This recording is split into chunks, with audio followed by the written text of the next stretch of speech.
Is it significant that you went in the direction of sculpture? I was never very interested in colour, never very keen about putting I'm very keen about dipping the paintbrush in the paint and putting colour onto something. So it just seemed to be a natural direction for me to go sculpture wards. I think your father wanted you to be an engineer, didn't he? Did the sort of materiality of being an engineer feed through into your later works of art? No, my father really wanted me to be a stockbroker. He wanted me to be to make money, and because he said I would be very miserable if I was an artist. I would never be able to get married. I would be a dilettante. And in fact, we went to see the man who was the teacher of sculpture at St. Martin's at that time, Mr. Marsden. He went and he got into a cab with my father and me, and we went and had a look at a sculpture that I had in London, a portrait, and he took a good look at it, and then he, when he left, he said to my father, "Your son's never going to be any good at sculpture." And my father was cock-a-hoop and said, "There you are, Tony, you can treat it as a hobby and you'll be very happy and can be able even to have things cast in bronze." But I didn't pay any attention. And so I did engineering. I tried architecture, I tried engineering. They were more real than going in the city. I just didn't feel that I could push pieces of paper around and think about money, which is a very abstract idea. I just didn't feel I could cope with it. And so I thought maybe engineering would be something I would get to grips with and enjoy. But actually I found that what I did at Cambridge was very theoretical. A lot of stuff about heat engines and so on, which didn't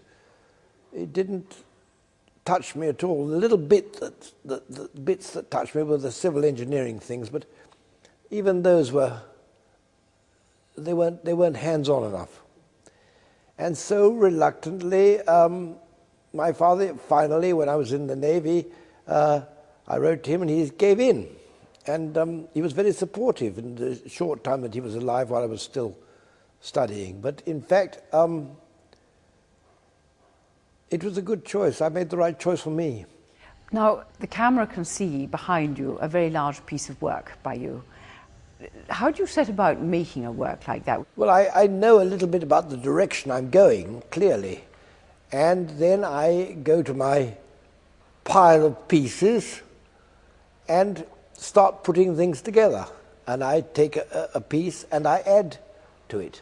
Now, whether I do that by hand, whether I do that very small, or that, in this case, with this unfinished piece, I do it with a forklift truck. It's the same thing, it's the same idea. It's a collage system. And oddly enough, my mother used to make collages from embroidery. And it suits me, it's the way I like to work. I can do the other way as well, and I can also, even with the big thing, now I've had to make models and drawings and things to enlarge up, but it's not comfortable because it's not real.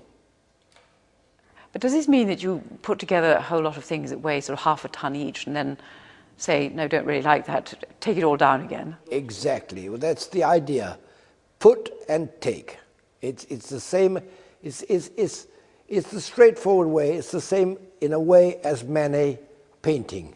It's the different way from Courbet painting, which was all prepared and Manet painting was direct, and I like that.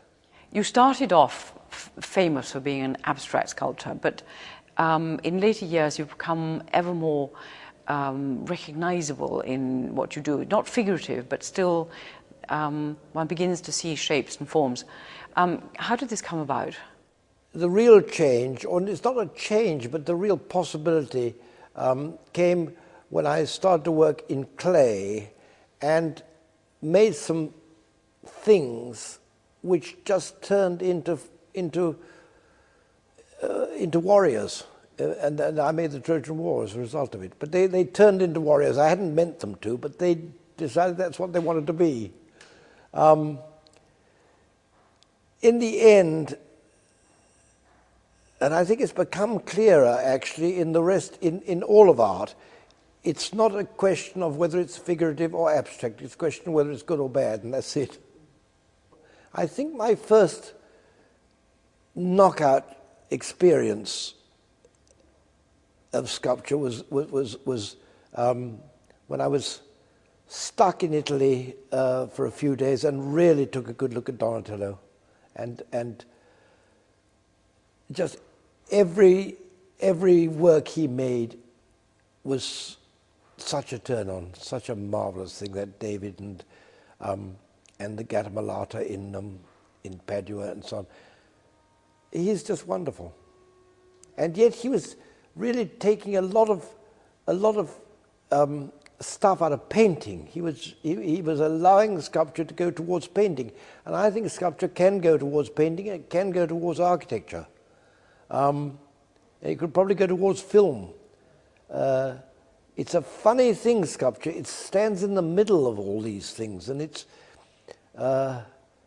take away the figure, and it doesn't quite know where to go. And I think that's a great advantage. We can go anywhere. Contemporary art has really given itself license to call anything, anything. Odd things get called sculpture. For example, the Biennale Prize for Sculpture was given to Bernd and Hillebecher's photographs a few years ago. What do you think of that? I think some things are not sculpture that are called sculpture. And I think that's the danger. As you say, it can go anywhere. Anything can be a sculpture. I don't think anything can be sculpture, but I think sculpture can be a lot wider than it used to be, which was just a figure made of bronze or stone or wood. And it didn't need to be as tight as that. But it still has some limits, the subject. So what is not sculpture? When people ask me this question, they say, well, what is sculpture? I used to say, for example, sculpture is something outside of which you are. And then I started to think to myself, well, why shouldn't you go into a sculpture? Why should it be only outside of it? Maybe it's something that you can walk through. Maybe it's something you can walk into and up. I mean, I think we keep on making limits and then questioning them. And I think that's healthy. But we have to have some limits. You can't have a limitless subject, or you have no subject at all. In the mid-90s, you made a very large sculpture for the courtyard of the Royal Academy called Promenade. And it struck me looking at it that it was quite a lot like a sort of real working ship with funnels and machines and stuff. And then I thought, I know, Sir Anthony Caro's been in the Navy. Am I being crass in thinking this might have influenced you? You're not being crass, Anna. You couldn't be crass. But I don't think it's anything to do with that. I think the colour is what tends to make one think of ships and so on. But I think more of it as a sculpture that you can walk in and around. And I love the fact that children are sitting inside it and partaking of it, because I think sculpture is to do with the body.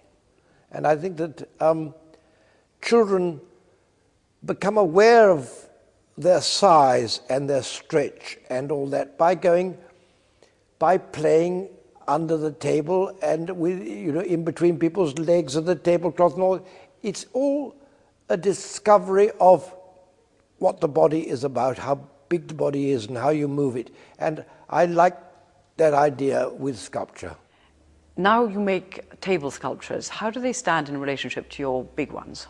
Well, it was just, I made these sculptures that stood on the floor, and I got a bit bored with everything standing on the floor, and I thought there must be a place for a more intimate sort of sculpture that you put on a table